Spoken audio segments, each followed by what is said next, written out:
আসসালামু আলাইকুম এভরিওয়ান, কেমন আছেন সবাই? গতকাল সকালে ছেলেটা বাইরে থেকে নাস্তা এনেছিল, কারণ এক সপ্তাহ ধরেও কেক, পাউরুটি, কলা, ফল ফ্রুট এসবের উপরেই বেঁচে আছে। কোনো রকম একটু তরকারি ভাত রান্না করি, তারপরও ঘরের ভিতর মা অসুস্থ থাকলে ছেলে মেয়ের খেতেও চায় না, খাওয়া দাওয়া ঠিক থাকে না। যাই হোক, ছোট মানুষ তো সকালে বলতেছে আম্মু টাকা দাও তো, আজকে একটু ঝাল ঝাল কিছু খেয়ে প্রাইভেটে যাব। পরে পরোটা এনে খেয়ে গেল। দুপুরে একটা তরকারি কোনোভাবে রান্না করলাম একসাথে সব, একটু মশলাটা শুধু নাড়াচাড়া করে বসিয়ে দিয়ে। ফুলকপির তরকারিটা আমার ছেলে অনেক বেশি পছন্দ করে, যদি নিরামিষও করে দাও সেটাও পছন্দ করে। যাই হোক, ছেলেটার জন্য সবাই দোয়া করবেন। সন্ধ্যায় একটু সবজি দিয়ে, ডিম ছাড়া সবজি লুডুস খাবে, তাই এভাবে একটু করে দিয়েছিলাম।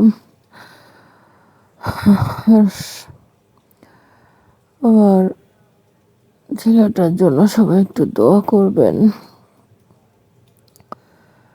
যেন মানুষ হতে পারে। যাই হোক, আমার একটা বিষয় জানা ছিল না যে 365 দিনের ভিতরে অষ্টাইম কমপ্লিট করতে হবে।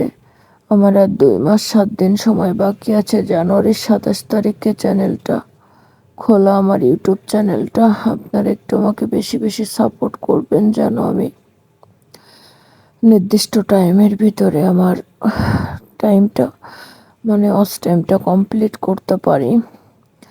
কারণ আমি অসুস্থ না থাকলে কয়দিনে আরও অনেক বেশি গ্রো করতো। যারা বলেন যে চ্যানেল ভিডিও অসুস্থতা আপলোড দিতে হবে না, তাদের উদ্দেশ্যে একটা কথা বলি। এখানে আমি কাজ করতে আসছি, রেগুলার আমাকে অ্যাক্টিভ থাকতে হবে। তা এই এক সপ্তাহে আমার ভিউয়ের পরিমাণ শুনবেন, গত সপ্তাহে ছিল 65,000, আর এই সপ্তাহে সেই ভিউ নেমে দাঁড়িয়েছে। গতকালকে উইকলি রিকাপ এসেছে, মাত্র 13,000 ভিউ এসেছে। যাক, আমাকে চ্যানেলটা যারা সাবস্ক্রাইব করছেন তাদেরকে অসংখ্য ধন্যবাদ। আর যারা এখনো করেন নাই তারা আমার চ্যানেলটা সাবস্ক্রাইব করবেন, আর পাশে থাকা বেল বাটনটা একটু ক্লিক করে দেবেন। আমি ইনশাল্লাহ আগামী সপ্তাহ থেকে, এক সপ্তাহ পর আল্লাহ যদি আমাকে সুস্থ করে, আগামী সপ্তাহ থেকে ইনশাল্লাহ আমি অ্যাক্টিভ হব আপনাদের সঙ্গে। আমার পাশে থাকবেন সবাই, আমাকে একটু সাপোর্ট করবেন। কারণ মাঝপথে এসে শখের কাজটা তো আর ছেড়ে দিতে পারবো না। 80% কমপ্লিট হয়ে গিয়েছে। আল্লাহ হাফেজ।